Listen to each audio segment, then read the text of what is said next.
روزانہ فجر کے بعد 100 بار یہ پڑھنا ہے سبحان اللہ و بحمدہ، مل کر پڑھیں سبحان اللہ العظیم استغفر اللہ، سبحان اللہ و بحمدہ سبحان اللہ العظیم استغفر اللہ۔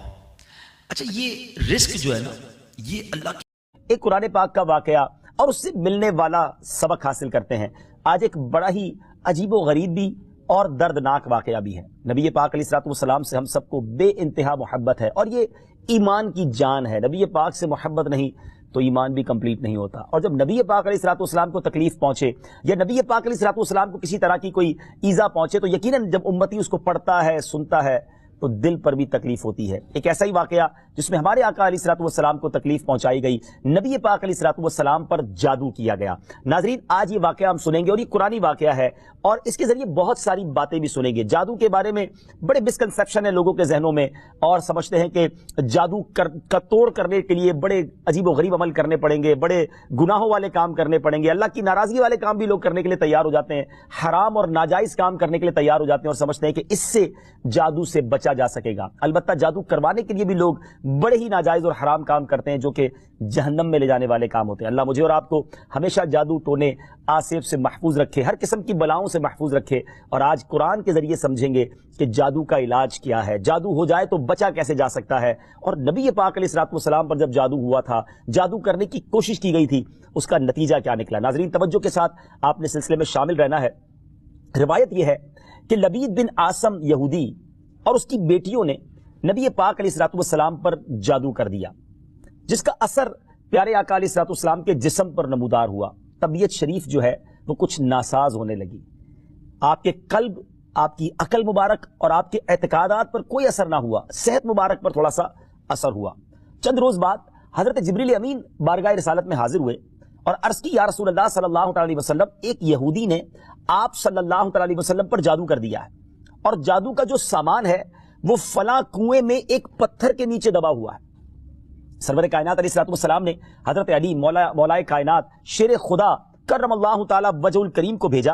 انہوں نے کنویں کا پانی نکالا اور پتھر اٹھایا تو اس کے نیچے سے کھجور کے گھابے کی تھیلی برآمد ہوئی، یعنی کھجور کے جو چھلکے ہوتے ہیں اس طرح کی تھیلی برآمد ہوئی، اور اس میں نبی پاک علیہ الصلوۃ والسلام کے منہ مبارک جو کنگھی سے ٹوٹے تھے اور کنگھی کے ٹوٹے ہوئے کچھ دندانے اور ایک ڈور یا کمان کا چلہ جس میں 11 گٹھانے لگی ہوئی تھی اور ایک موم کا پتلا تھا جس میں 11 سوئیاں چبھی ہوئی تھی، یہ سب سامان پتھر کے نیچے سے نکلا۔ اور یہ مولا علی کرم اللہ تعالی وجہ الکریم یہ سارا سامان لے کر نبی پاک علیہ الصلوۃ والسلام کی بارگاہ میں آ گئے۔ اس کے بعد سبحان اللہ، اب اس کا توڑ کیسے آیا، اس کا علاج کیسے ہوا، اس کا حل کیا نکلا؟ جبریل امین اللہ تبارک و تعالیٰ کی بارگاہ سے سورہ فلق اور سورہ ناس لے کر حاضر ہوئے، یعنی اب جو سورہ فلق اور سورہ ناس ہے وہ نازل ہوئیں، اور ان دونوں صورتوں کو ملائیں تو ناظرین اس میں 11 آیتیں ہیں۔ ہر ایک آیت کے پڑھنے سے ایک ایک گرہ کھلتی جاتی تھی، یہاں تک کہ سب گرہیں کھل گئیں اور پیارے آقا علیہ الصلوۃ والسلام بالکل شفا یاب ہو گئے۔ سبحان اللہ، سبحان اللہ۔ ناظرین، اب اس واقعے سے بہت ساری باتیں میں نے اور آپ نے سیکھنی ہیں۔ پہلی بات یہ ہے کہ یہ بخاری شریف میں ہے کہ پیارے آقا علیہ الصلوۃ والسلام جب بستر شریف پر تشریف لاتے تو اپنے دونوں ہاتھوں پر دم کرتے اور اپنے سر سے پاؤں تک پورے جسم پر اپنے ہاتھوں کو پھرایا کرتے، جہاں تک دست مبارک پہنچ سکتے یہ عمل 3 مرتبہ فرماتے، یعنی نبی پاک علیہ الصلوۃ والسلام ان دونوں صورتوں کا اپنے اوپر بھی دم کیا کرتے۔ اور ایک اور جگہ پر بھی یہ ہے، حدیث عائشہ رضی اللہ تعالیٰ عنہ میں ہے کہ جب نبی پاک علیہ الصلوۃ والسلام کے گھر والوں میں سے کوئی بیمار ہوتا تو آپ علیہ الصلوۃ والسلام ان دونوں صورتوں کو پڑھ کر اس پر دم فرمایا کرتے تھے۔ تو یہ نبی پاک کے معمول میں تھا۔ تو آج اگر ہم میں بھی کوئی بیمار ہو جائے، فیملی میں کوئی بیمار ہو جائے، اپنے آپ کو ہم ان آفتوں سے بچانا چاہتے ہیں تو اول آخر 3 بار درود پاک پڑھیں، سورہ فلق اور سورہ ناس کی تلاوت کریں، اپنے ہاتھوں پر دم کر کے اپنے جسم پر پھیر لیں، کسی مریض پر دم کر دیں، انشاءاللہ اس کی برکت ملے گی۔ یہاں ایک اور مسئلہ بھی سیکھنے کو ملے گا کہ تعویذات اور عملیات میں جس میں کوئی لفظ کفر و شرک کا نہ ہو وہ جائز ہے۔ اسی طرح گنڈے بنانا اور ان پر گرہیں لگا کر آیات قرآن اور اسماء الہیہ پڑھ کر پھونک مارنا بھی جائز ہے، یعنی تعویذات اگر شرک سے پاک ہیں، اگر کفریہ کلمات سے پاک ہیں تو وہ کرنے میں کوئی حرج نہیں، وظائف کرنے میں کوئی حرج نہیں، یہ قرآن و حدیث سے ثابت ہے اور آپ نے یہ سنا۔ ناظرین، سیکھنے کو کیا مل رہا ہے؟ خلاصہ یہ ہوا کہ سورہ فلق یعنی قل اعوذ برب الفلق اور قل اعوذ برب الناس، یہ دونوں صورتیں جن اور شیاطین، نظر بد اور آسیب اور تمام امراض خصوصاً جادو ٹونے کا مجرب علاج ہیں۔ ان کو لکھ کر تعویذ بنائیں، گلے میں پہنائیں اور ان کو بار بار پڑھ کر مریض پر دم کریں اور کھانے اور پانی اور دواؤں پر پڑھ کر پھونک دیں اور پھر مریض کو کھانا وغیرہ کھلائیں۔ انشاءاللہ عز و جل ہر مرض اور بالخصوص جادو ٹونا دفع ہو جائے گا، مریض شفا یاب ہو جائے گا۔ اسی طرح قرآن مجید کی دوسری تمام صورتوں کے خصوصی خواص ہیں جن کو بہت خوبصورت کتاب جنتی زیور ہے، اس میں بھی آپ پڑھ سکتے ہیں ناظرین۔ اسی طرح ہمیں چاہیے کہ قرآن پاک کی تلاوت کرتے رہیں۔ قرآن پاک کی ہر حرف میں شفا ہے، برکتیں ہیں، اور آج خاص طور پہ ہمارے ناظرین کو گویا وظیفہ، قرآنی وظیفہ مل رہا ہے۔ بہت سارے ناظرین یہ گزارش کرتے ہیں کہ ہمیں کوئی وظیفہ بتایا جائے، تو دیکھیں آج تو قرآن کے ذریعے، اور وہ وظیفہ جو نبی پاک کو رب کی طرف سے عطا ہوا، پیارے آقا علیہ الصلوۃ والسلام کو بھی شفا نصیب ہوئی، تو ہمیں ضرور اس کو اپنانا چاہیے۔ ناظرین، اس سے پہلے کہ میں مزید اس معاملے میں آگے بڑھوں، میں چاہتا ہوں کہ دونوں صورتوں کی تلاوت اور اس کا ترجمہ پہلے سن لیتے ہیں اور پھر مزید اس بارے میں بات کرتے ہیں کہ اس حیرت انگیز واقعے سے مجھے اور آپ کو مزید کیا سیکھنے کو ملتا ہے۔ پہلے سورہ فلق کی تلاوت ہوگی، سورہ ناس کی تلاوت ہوگی۔ میں یہاں ایک اور بات بھی کہنا چاہوں گا۔ کچھ لوگ یہ کہتے ہیں جناب ہم وظیفہ کرتے ہیں، اثر نہیں ہوتا، برکت نہیں ملتی۔ پہلے یہ چیک کر لیں کہ آپ کے مخارج ٹھیک ہیں، آپ تلاوت صحیح مخارج کے ساتھ کرتے ہیں۔ تو اب جو تلاوت آپ سنیں گے نا، تو اس میں یہ بھی چیک کر لیں کہ آپ کیا اسی طرح کے تلفظ کے ساتھ پڑھتے ہیں، اور اگر مسٹیک کر رہے ہیں تو قرآن پاک صحیح طریقے سے پڑھیے، پھر دیکھیے اس کی کیسی برکتیں ملتی ہیں۔ آئیے سورہ فلق اور سورہ ناس کی تلاوت اور اس کا ترجمہ۔ قل اعوذ برب الفلق من شر ما خلق ومن شر غاسق اذا وقب ومن شر النفاثات في العقد ومن شر حاسد اذا حسد۔ تم فرماؤ میں اس کی پناہ لیتا ہوں جو صبح کا پیدا کرنے والا ہے، اس کی سب مخلوق کے شر سے، اور اندھیری ڈالنے والے کے شر سے جب وہ ڈوبے، اور ان عورتوں کے شر سے جو گروہ میں پھونکتی ہیں، اور حسد والے کے شر سے جب وہ مجھ سے جلے۔ قل اعوذ برب الناس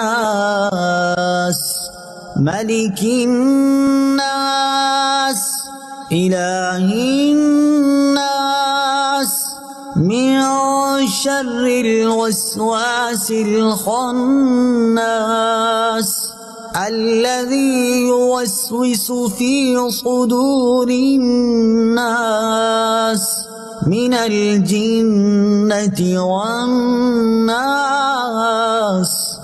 تم کہو میں اس کی پناہ میں آیا جو سب لوگوں کا رب، سب لوگوں کا بادشاہ، سب لوگوں کا خدا، اس کے شر سے جو دل میں برے خطرے ڈالے اور دبک رہے، وہ جو لوگوں کے دلوں میں وسوسے ڈالتے ہیں، جن اور آدمی۔ ناظرین، سورہ فلق اور سورہ ناس کے بے شمار فضائل و برکات ہیں۔ ایک اور حدیث پاک سنیے، حضرت عبداللہ بن خبیب رضی اللہ تعالیٰ عنہ فرماتے ہیں کہ ہم پر ہلکی بارش ہوئی اور اس وقت اندھیرا چھایا ہوا تھا، اور ہم پیارے آقا علیہ الصلوۃ والسلام کا انتظار کر رہے تھے کہ وہ آ کر ہمیں نماز پڑھائیں۔ پھر نبی پاک علیہ الصلوۃ والسلام ہمیں نماز پڑھانے کے لیے تشریف لائے اور ارشاد فرمایا پڑھو۔ میں نے عرض کی کیا پڑھوں؟ ارشاد فرمایا صبح و شام 3 بار قل هو اللہ احد، قل اعوذ برب الفلق اور قل اعوذ برب الناس پڑھو۔ ان کی تلاوت کرنا تمہیں ہر بری چیز سے بچائے گا۔ چلیں ایک اور وظیفہ مل گیا، سورہ اخلاص کو بھی شامل کر لیں، تو صبح و شام پڑھیں تو انشاءاللہ بری آفتوں سے، مصیبتوں سے، جادو ٹونے سے، آسیب سے، ان طرح کی بلاؤں سے انشاءاللہ محفوظ رہیں گے۔ ناظرین، یہاں کچھ مسائل بھی سیکھ لیتے ہیں۔ حضرت اسماء بنت امیس رضی اللہ تعالیٰ عنہ نے عرض کی یا رسول اللہ صلی اللہ تعالیٰ علیہ وسلم، جعفر کے بچوں کو جلد نظر ہوتی ہے، کیا مجھے اجازت ہے کہ ان کے لیے عمل کروں؟ نبی پاک علیہ الصلوۃ والسلام نے اجازت عطا فرمائی۔ تو سیکھنے کو یہ ملا کہ تعویذ اور عملیات جن میں کفر و شرک نہ ہو، کوئی کلمہ ناجائز نہ ہو، تو اس میں جو ہے وہ تعویذ کرنا، عمل کرنا جائز ہے، اور خاص کر وہ عمل جو آیات قرآنیہ سے کیے جائیں یا احادیث میں وارد ہوئے ہوں۔ اسی طرح چند مسائل بھی سیکھنے کو ملے۔ یہ دونوں صورتیں جو ہیں ان کے شان نزول سے ہمیں معلومات کیا ملتی ہیں۔ نمبر 1، جادو اور اس کی تاثیر حق ہے۔ کچھ لوگ جادو کا انکار کر دیتے ہیں، یہ درست نہیں ہے۔ جادو اور اس کی تاثیر حق ہے، کیونکہ قرآن میں اس کا ذکر ہے، اور نبی پاک علیہ الصلوۃ والسلام پر بھی آپ کی صحت مبارک پر اس کا اثر ہوا۔ نمبر 2، نبی کے جسم پر جادو کا اثر ہو سکتا ہے، جیسے تلوار، تیر اور نیزے کا بھی اثر ہوتا ہے۔ یہ شان نبوت کے خلاف نہیں ہے۔ ہاں، ایسا اثر نہیں ہو سکتا کہ جس سے نبوت کے متعلقہ امور میں خلل آ جائے۔ حضرت موسیٰ علیہ السلام کے مقابلے میں جادوگر بالآخر اس لیے فیل ہوئے کیونکہ وہاں جادو سے معجزے کا مقابلہ تھا، ورنہ حضرت موسیٰ علیہ السلام کے خیال پر بھی اس جادو نے اثر کیا کہ ان کو خیال ہوا کہ یہ لاٹھیاں رسیاں چل رہی ہیں. نبی کریم علیہ الصلوۃ والسلام کے خیال پر بھی اسی طرح یہی اثر ہوا تھا. نمبر 3، جادو کو دور کرنے میں سورہ فلق اور سورہ ناس کو خصوصی تاثیر حاصل ہے. نمبر 4، جادو ٹونے اور عملیات اور اثرات اور بیماریوں کو ختم کرنے کے لیے قرآن پاک کی صورتوں اور آیتوں کو استعمال کیا جا سکتا ہے، اور بخاری شریف میں سورہ فاتحہ کو اس مقصد کے لیے استعمال کرنے کا بیان موجود ہے. تو سورہ فاتحہ کو سورہ شفا بھی کہا جاتا ہے، تو یہ بھی شفا کے لیے بڑا مجرب اور بڑا پیارا وظیفہ ہے. ناظرین، یہ چند باتیں تو ہم نے اس واقعے کے متعلق سیکھی، سورہ فلق اور سورہ ناس کے کچھ فضائل بھی سنے. میں یہاں ایک اور بات بھی کرنا چاہتا ہوں کہ آج کل پرابلم یہ ہو گیا ہے کہ اتنے عاملین آ گئے ہیں، اتنے عمل کرنے والے لوگ آ گئے ہیں، اتنے بورڈ ہمارے شہروں اور وطن میں لگ جاتے ہیں کہ ایسا لگتا ہے ہر دوسرے آدمی پہ جن ہے یا اس پہ جادو ہو گیا ہے. خدارا جھوٹے عاملین سے اپنے آپ کو بچائیے. اگر جینے کی تمنا ہے تو کچھ پہچان پیدا کر. لوگوں کے گھر بک جاتے ہیں، لوگوں کی عزتیں پامال ہو جاتی ہیں، عجیب ماحول ہو گیا ہے. کچھ بد نصیب تو وہ ہیں جو کسی کو تباہ کرنے کے لیے جادو کروانے جاتے ہیں اور ہزاروں لاکھوں روپے خرچ کرتے ہیں، اور پھر بیچارے کچھ جب بیمار ہو جاتے ہیں تو اپنا بعض اوقات ڈاکٹری مسئلہ ہوتا ہے اور وہ بھی کسی عامل کے ہتھے چڑھ جاتے ہیں، اور وہ کہتا ہے جناب آپ کے گھر میں بہت برا عمل ہوا ہے، فلاں جگہ کوئی چیز دبی ہوئی ہے، اور اس کو اب سنبھالنے کے لیے، اس کو نکالنے کے لیے اتنے بکرے چاہیے، اتنے مرغے چاہیے، اتنے انڈے چاہیے، قبرستان میں یہ عمل کرنا ہوگا. اور پھر غریب آدمی اپنی چیزوں کو بیچ بیچ کر ہزاروں لاکھوں روپے دے دیتے ہیں اور خاندان کے خاندان ٹوٹ جاتے ہیں. ایسا نہ کریں پلیز، ایسا نہ کریں. بلکہ میں تو ان عاملین سے بھی گزارش کروں گا کہ حلال روزی کی طرف آئیں. دعوت اسلامی نے بڑا شاندار ایک انداز اختیار کیا. اللہ سلامت رکھے دعوت اسلامی کے مدنی ماحول کو. ناظرین، آپ سوچ رہے ہوں گے کہ پھر ہماری بیماریوں کے لیے ہم تعویذ کس سے لیں، ہم یہ وظائف کہاں سے لیں؟ آپ کی دعوت اسلامی ہے نا. الحمدللہ دعوت اسلامی کا ایک شعبہ ہے جس کا نام ہی مکتوبات و تعویذات عطاریہ ہے. اس میں آپ کو بغیر کسی فیس کے، جی ہاں بغیر کسی فیس کے، لاکھوں لاکھ تعویذ ہر مہینے ناظرین یہاں سے دیے جاتے ہیں. پوسٹ بھی کیے جاتے ہیں، کوریئر بھی کیے جاتے ہیں، اس کی بھی کوئی فیس نہیں لی جاتی.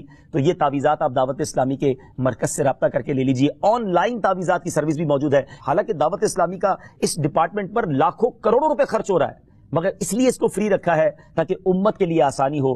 دکھیاری امت جو ہے ان کے مسائل حل ہو جائیں، نہ جانے کس کی دعا لگ جائے اور ہمارا بیڑا پار ہو جائے. ہاں اس میں یہ ضرور میں کہوں گا کہ وہ لوگ جو یہ پروگرام دیکھ رہے ہیں اور ان کو لگتا ہے کہ میں اس شعبے کو سپورٹ کروں، دعوت اسلامی جس شعبے میں خرچ کر رہی ہے اور نہ جانے کتنے دکھیارے مسلمانوں کی دعائیں لے رہی ہے، تو اگر آپ دعوت اسلامی کے شعبہ تعویذات عطاریہ میں سپورٹ کرنا چاہتے ہیں، اپنا ڈونیشن دینا چاہتے ہیں، تو بھی ہم سے رابطہ کر لیجئے. لیکن پلیز ان جھوٹے عاملوں سے اپنے آپ کو بچائیے. اور مجھے جو ناظرین سن رہے ہیں، ہر بندے پر جادو نہیں ہوتا، ہر بندے پر جن نہیں آ جاتا، ہر بات میں وسوسہ نہ لایا کریں. وظائف پڑھ لیا کریں. صبح شام یہ وظیفہ ہمیں نبی پاک نے دے دیا ہے. صبح گھر سے پڑھ کر نکلے، شام گھر پر آ کر سونے سے پہلے پڑھ لیں، آیت الکرسی سونے سے پہلے پڑھ لیں. اللہ نے چاہا خیر آپ کا مقدر رہے گی. اور مزید ضرورت ہو تو دعوت اسلامی کے اس شعبے سے رابطہ کر لیں. میں امید کرتا ہوں کہ آج کے اس واقعے سے ہمیں یہ سیکھنے کو ملا کہ قرآنی وظائف کی کیا اہمیت ہے اور جائز وظائف کرنے میں، تعویذات کرنے میں کوئی حرج نہیں. آخری بات، نبی پاک علیہ الصلوۃ والسلام کو پتہ چل گیا، جبریل امین نے بتا دیا کہ جادو کس نے کیا، مگر نبی پاک علیہ الصلوۃ والسلام نے بدلہ نہیں لیا، سزا نہیں دی. اس لبید بن عاصم کو، اس کی جو بچیاں تھیں، جو بھی لوگ تھے جادو کرنے والے، سب کو معاف کر دیا. اللہ اکبر. انہیں پتہ چل جاتا تھا کہ کس نے ظلم کیا ہے، پھر بھی معاف فرماتے. اور ہم شک کی بنیاد پر بدلہ لے لیتے ہیں. کوئی عامل کہہ دیتا ہے تمہارے گھر میں سین نام کی کوئی عورت ہے، اس نے یہ کیا ہے. اب جتنے سین نام والے ہیں سب کے ساتھ بدگمانی شروع، جب سے سب سے لڑائی شروع، سب کے بارے میں برا سوچنا شروع. انسان ہی سے غلطی ہوتی ہے. معافی کرنے والا ذہن رکھیے.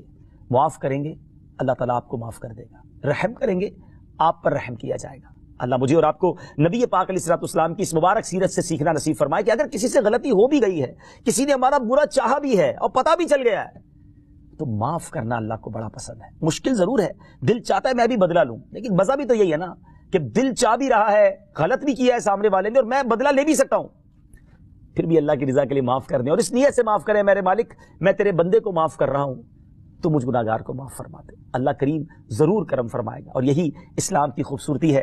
اللہ مجھے اور آپ کو معافی اور درگزر کا ذہن نصیب فرمائے.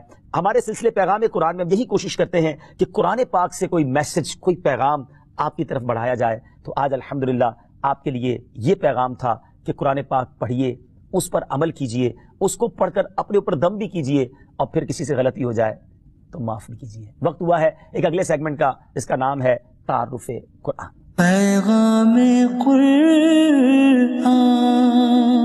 ناظرین، وقت ہوا ہے ہمارے بہت ہی خوبصورت سیگمنٹ تعارف قرآن کا، اور آج تعارف قرآن میں ہم قرآن پاک کی انہی دو صورتوں کی بات کریں گے جس کا ذکر ہم نے اپنے سلسلہ پیغام قرآن میں کیا، یعنی سورہ فلق اور سورہ ناس۔ سب سے پہلے بات کرتے ہیں سورہ فلق کی۔ سورہ فلق مدینہ منورہ میں نازل ہوئی، اور ایک قول یہ ہے کہ مکہ مکرمہ میں نازل ہوئی۔ پہلا قول زیادہ صحیح ہے کیونکہ اس کے شان نزول سے اسی کی تائید ہوتی ہے۔ رکوع اور آیات کی تعداد، اس صورت میں 1 رکوع اور 5 آیتیں ہیں۔ فلق نام رکھنے کی وجہ، فلق کے کئی معنی ہیں اور یہاں اس سے مراد صبح ہے، اور چونکہ اس سورت کی پہلی آیت میں لفظ موجود ہے اس مناسبت سے اسے سورہ فلق کہتے ہیں۔ پیارے آقا علیہ الصلوۃ والسلام نے ایک بار اس سورت کے بارے میں ارشاد فرمایا، کیا تم نے نہیں دیکھا کہ آج رات مجھ پر ایسی آیتیں نازل ہوئی ہیں جن کی مثل نہیں دیکھی گئی؟ وہ آیتیں قل اعوذ برب الفلق سورت کے آخر تک اور قل اعوذ برب الناس سورت کے آخر تک ہے۔ سبحان اللہ۔ تو اس سورت کے بارے میں بڑے فضائل نبی پاک علیہ الصلوۃ والسلام نے ارشاد فرمائے۔ ایک بار حضرت عابس جوہنی رضی اللہ تعالیٰ عنہ سے روایت ہے کہ نبی پاک علیہ الصلوۃ والسلام نے ارشاد فرمایا، میں تمہیں وہ کلمات نہ بتاؤں جو شریر جنات اور نظر بد سے اللہ تعالیٰ کی پناہ طلب کرنے میں سب سے افضل ہیں؟ انہوں نے عرض کی، یا رسول اللہ صلی اللہ تعالیٰ علیہ وسلم کیوں نہیں، آپ ضرور بتائیے۔ ارشاد فرمایا، وہ کلمات یہ دونوں صورتیں ہیں، قل اعوذ برب الفلق اور قل اعوذ برب الناس۔ سبحان اللہ، سبحان اللہ۔ اب آئیے سورہ ناس کے بارے میں کچھ سن لیتے ہیں، اس کی فضیلت بھی جان لیتے ہیں۔ سورہ ناس جو ہے ناظرین، یہ قرآن پاک کی ترتیب کے لحاظ سے سب سے آخری سورت ہے۔ اس کا مقام نزول، سورہ ناس زیادہ صحیح قول کے مطابق مدنی ہے۔ اس سورت میں 1 رکوع اور 6 آیتیں ہیں۔ الناس نام رکھنے کی وجہ، عربی میں انسانوں کو الناس کہتے ہیں، اور اس سورت کی پہلی آیت میں یہ لفظ موجود ہے، اس مناسبت سے اسے سورہ الناس کہتے ہیں یا اسے سورۃ الناس کہتے ہیں۔ سورۃ الناس کے مضامین، اس سورہ مبارکہ میں ان جنات اور انسانوں سے اللہ تعالیٰ کی پناہ مانگنے کی تعلیم دی گئی ہے جو لوگوں کے دلوں میں وسوسے ڈالتے ہیں۔ سورہ فلق کے ساتھ اس کی مناسبت کیا ہے؟ سورۃ الناس کی اپنے سے ماقبل سورت سورہ فلق کے ساتھ مناسبت یہ ہے کہ سورہ فلق میں ظاہری شر سے اللہ تعالیٰ کی پناہ مانگنے کی تعلیم دی گئی تھی، اور اس سورت میں خفیہ شر سے اللہ تعالیٰ کی پناہ مانگنے کی تعلیم دی گئی ہے۔ اللہ تعالیٰ ہمیں ہر